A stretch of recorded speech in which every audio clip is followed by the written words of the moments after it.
Doon ni Pangilinan, pinakita kung paano siya magdasal sa harap mismo ni Bel Mariano.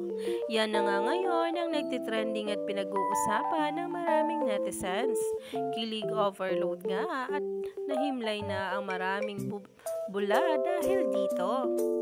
Kaya naman, sabay-sabay nating tingnan at alamin ang nasabing post ngayon na nagtitrending na at pinag-uusapan ng marami.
Yan nga raw ang dapat nating abangan sa pagsugod nila sa Davao.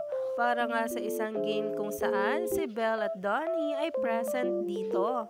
Inahintay na nga ng marami na makita ito sa airport sa Cebu Mactan.